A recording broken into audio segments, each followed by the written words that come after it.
You're watching PEGRI TV, Rhode Island's public access channel.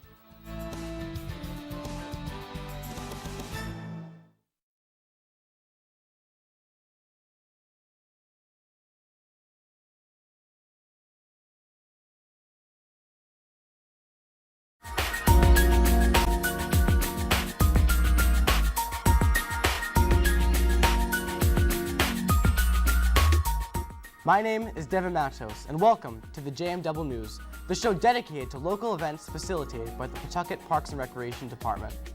This month's broadcast will include information on the opening of the carousel, upcoming bus trips, services offered by the Senior Center, and other fun opportunities offered right in your own backyard. First things first, let's discuss the release of the 2018 Spring Booklet, which can be found at the City of Pawtucket's website. There, you will find information on activities and services provided locally, such as recreational bus trips. These trips will leave from the Blackstone Valley Visitor Center located on the corner of Roosevelt Ave and 175 Main Street. Upcoming trips include a day in Mystic and the Hampton Beach 18th Annual Sand Sculpting Classic. If you have any questions, please feel free to contact the Pawtucket Parks Rec Center at 728-500, extension 251. I'm all about the Hampton Beach sand sculpting. That sounds great. Thank you, Devin. I'm John Blaze, Recreation Manager for the City of Pawtucket.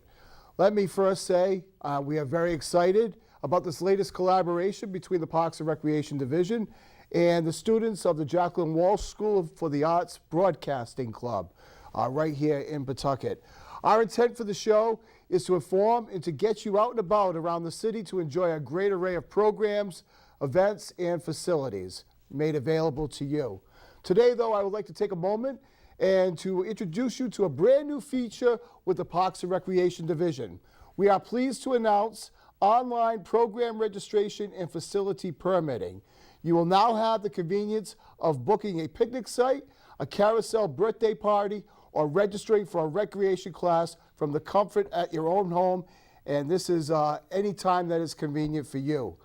Moving forward, all transactions will be done through this system.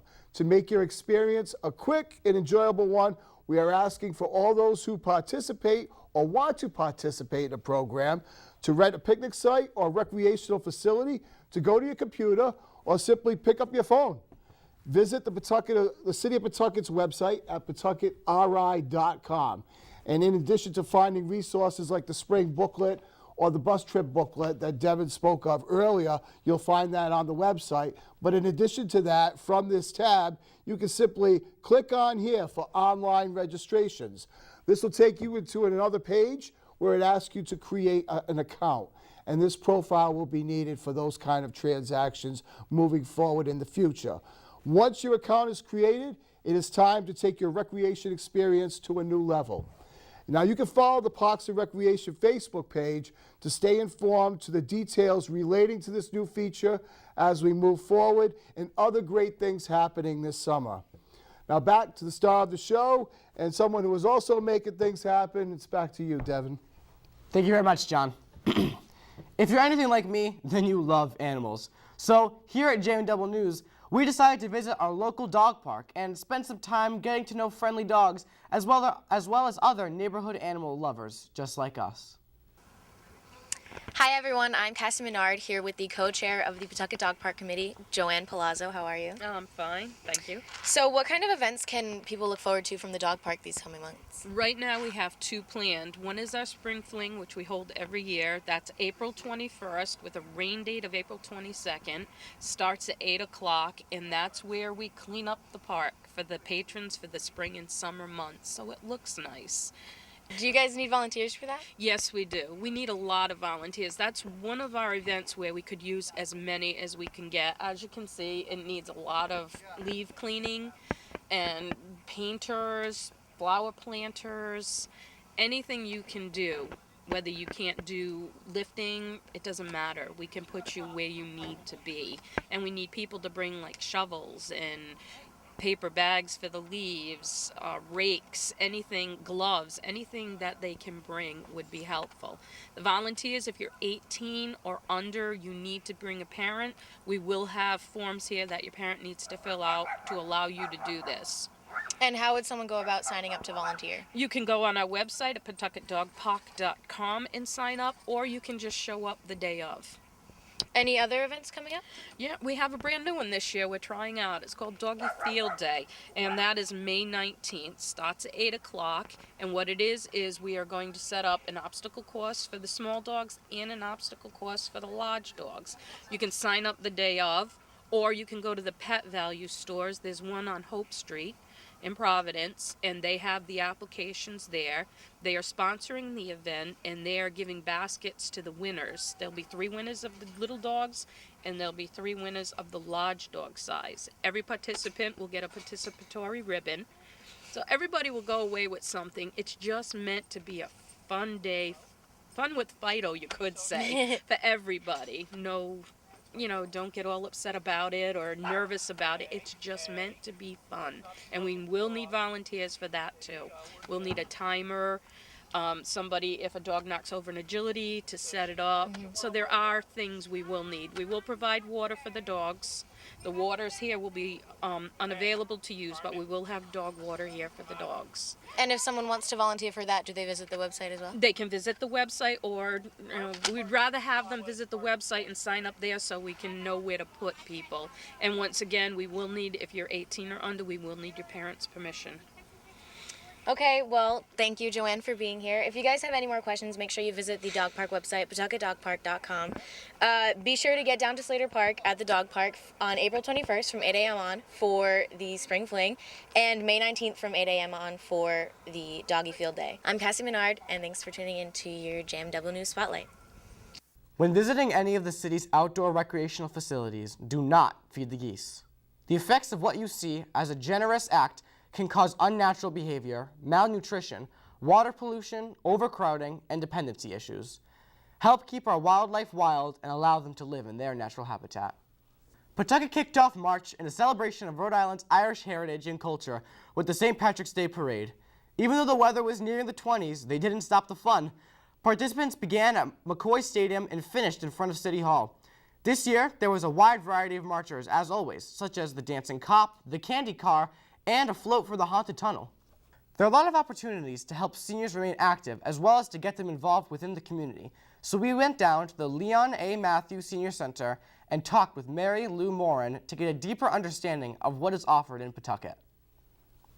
Here for your JMW News recurring segment on the Leon Matthews Senior Center in Pawtucket. Today I'm here with Mary Lou Morin, Director of the Senior Center. How are you? Hi, very good, thank you. Thank you for being here. No problem. Thank you for being here. Can you tell me a little bit about the Leon Matthews Senior Center? Yes, of course. So the Leon Matthews Senior Center is part of Pawtucket's Division of Senior Services. And so we present programs and services for individuals who are 55 and older for activities, and also for those 60 and above for social and human services. So we have a whole variety of healthy aging activities, everything from yoga classes to nutrition education programs. We have a meal site where people can get a fully nutritious meal every Monday through Friday. So we're really about healthy aging initiatives. And we've been in existence. We're going into our 38th year. So we've been here in the city for quite some time. Can you tell me about some of the upcoming events for April? So, we have reoccurring activities and programs, so pretty much Monday through Friday. The activities usually start around 9 o'clock in the morning, and usually there's at least one physical activity program every day, but a special kind of a program that actually starts in March and it's going to spill over into April. It's called Powerful Tools for Caregivers, and it's really it's a 6-week program that kind of focuses on the caregiver themselves, because oftentimes that's we're always thinking about the person who needs the assistance and not so much on the person who's giving the assistance. So it goes over a lot of different tools to, to help the caregiver. So that's one very interesting program. And then we also have a monthly program that we're doing with URI's SNAP education program. And so it's a monthly time for people to come together, and they go over different options for people to sample healthy foods, and they might do a cooking demonstration and to give the seniors some helpful tools on how to even cook for one person, which it's kind of difficult sometimes. So that's going to be March through June. We're going to be having a monthly program on that. We're also offering a cyber seniors program, and so we do have computer classes that we offer here at the senior center, but the cyber seniors program it's free. We have an intern from URI who's going to be meeting once a week, and people can bring in their laptop or their iPad or their phone, and if they're having any kind of issues or problems, they can hopefully get them resolved by working with the student from URI. Another very interesting initiative that we have that's going to be starting April 2nd. Every Monday we formed a walking club, and we're working with Pawtucket Housing on this initiative. And so we're going to be focusing on different themed walking tours. And so for April, it's going to be at the Hope Artiste Village building, and the Empowerment Factory, which is located there. They're going to be opening up their space, and in addition to walking around the perimeter of Hope Artiste, we'll have an opportunity to maybe meet with some of the artists and the business owners of the building, and to have some refreshments, after the walk. So we also offer, as part of our services and programs, transportation services for residents of Pawtucket. And so basically, if someone is no longer driving, or if they don't, have transportation themselves, and they need to get to the market, or basically any kind of errand, not medical appointments, but any kind of errand to the bank, to the pharmacy, to the market, they need to contact the office, and we would try to make sure that they get the transportation that they need. We also have weekly department store shopping trips, and so that's available to individuals. There is a charge for that. It's $2 each trip. We have also have a monthly restaurant club, and so they go to a different restaurant every month. And you have to enroll for the register for that, and that's also $2 each time that they go. So Mary Lou, if people were trying to get in contact with the Senior Center, how would they go about doing that? So they can visit us at our offices, 420 Main Street in Pawtucket. They can call us at our number, 728-7582 is our main line. We do,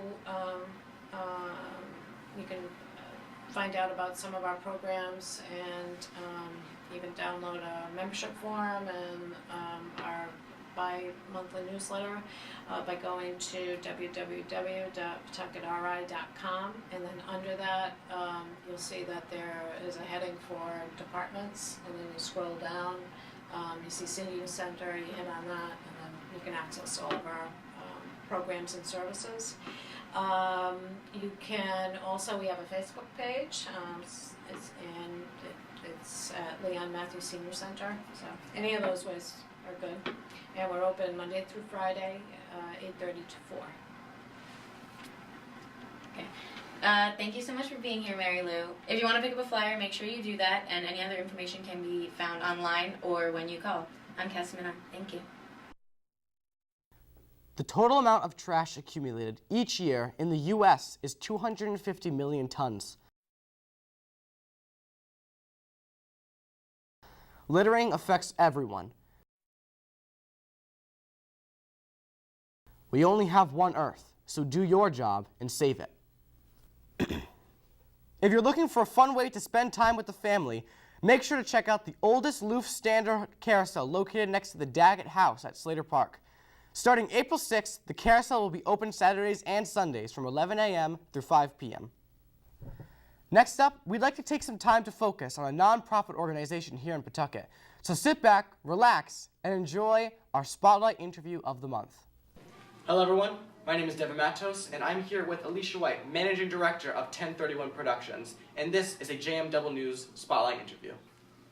So, Alicia, we're here to talk about a lot of the cool stuff that you've been doing with JMW today, specifically the Mirror Collective. What can you tell us about that? So the Mirror Collective is an organization or an event put on by our nonprofit organization, which is called Rebel Factory. It's a summer program that runs for 5 weeks that connects Rhode Island high school students with residents in an assisted living facility. The partnering organization that we work with is St. Elizabeth's Court, which is a subdivision of St. Elizabeth's Community. So that's like a large network of assisted living and nursing homes in the state, and we work with one in particular. And the students meet with the residents, they learn about their lives, and then they create art based on their residents. So they can create in any medium: theater, dance, visual art, music, whatever the student feels the most proficient in, that's what they choose to work in, and then they make art based on the resident's life or a particular story, and then they get to show it off in a showcase at the end of the summer. So you've told us so much about this program, and there seems to be a lot going on. I'd love it if you could kind of just give us like a start to end nutshell of the program in as well as you can. Yeah, no problem.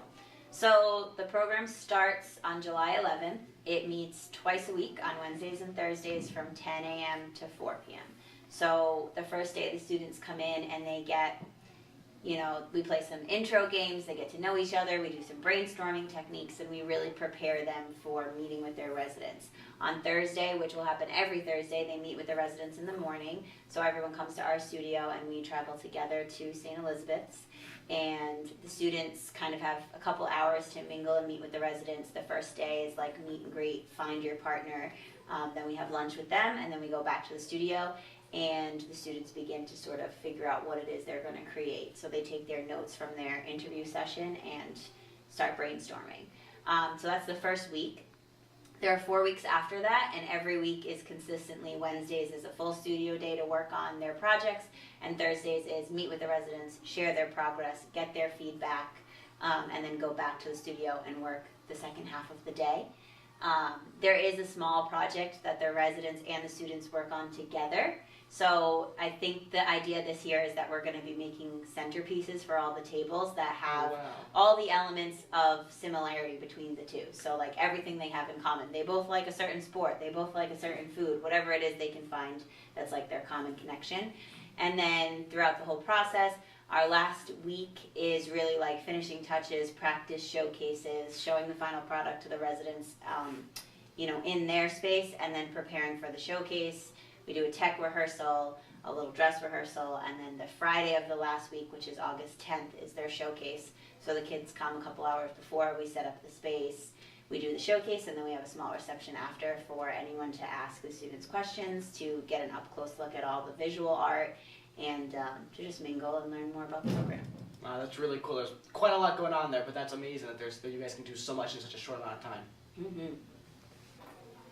I would love to delve into the specifics about some of the art that has grown out of this program. Can you tell me some of your favorites or some of the most interesting things that have come out of this? Yeah, for sure. So two things. One, our oldest participant last year was Ruth. She was 99, and at the end of the program, right after the showcase, she turned 100 years old. Good so for her. She was very excited to kind of share with Liz, who was our youngest participant on the student side, sort of this generational gap, but how amazingly they kind of came together through all of Ruth's stories was really beautiful.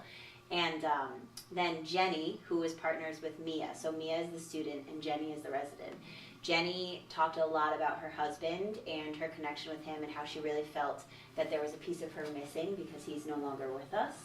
And Mia wrote this really, really beautiful song, and it was about Jenny and her husband and their, finding of each other and then them separating and her longing to be with him again. And in the showcase, Mia performed it, and you could actually hear her like starting to break down when she performed, and it was just a really beautiful moment and a really beautiful piece of art that came out of that. And when we were starting to prepare things for this year, I found out that Jenny has since left us and gone to be with her husband. So when you hear that song again and you hear the line of, one day we'll be united, then I get all teary and sad because we're with them for such a short period of time, but we really connect with them, and then you feel like you lost someone close to you, but it's good that she's connected again. That's nice. Okay, so I think that's all the time we have. My name is Devin Matos. I've been speaking today with Alicia White, Managing Director of 1031 Production. It's been an honor speaking with you. Thank you for joining us today. Yeah, thanks for having me. If anyone wants to find any information of you, where can we get you? You can visit us in multiple places. You can find 1031 Productions or Revel Factory on Facebook. You can visit the 1031 website at wemakepretend.com or the Revel Factory website at revelfactory.org. And you can also find us on YouTube and Twitter and Instagram. Fantastic. All right, this has been a JMW News Spotlight interview.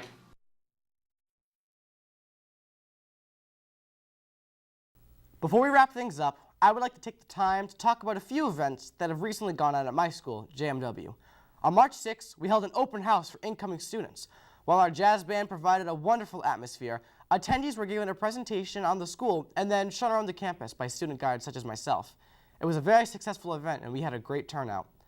Also, on March 16th, JMW was able to hold an open mic spaghetti night that featured students performing dance pieces, original spoken word, and songs. With the help of the PTO, we were able to raise over $1,500 to be used for future school events. Make sure to join us next month as we start thinking about summer with youth camps and other recreational programs that are available to people of all ages. Thank you for watching the first edition of JMW News, and remember, you must recreate yourself to recreate. We would like to close out our show with a band who will be performing this summer as part of the summer concert series beginning July 1st. I am Devin Matos.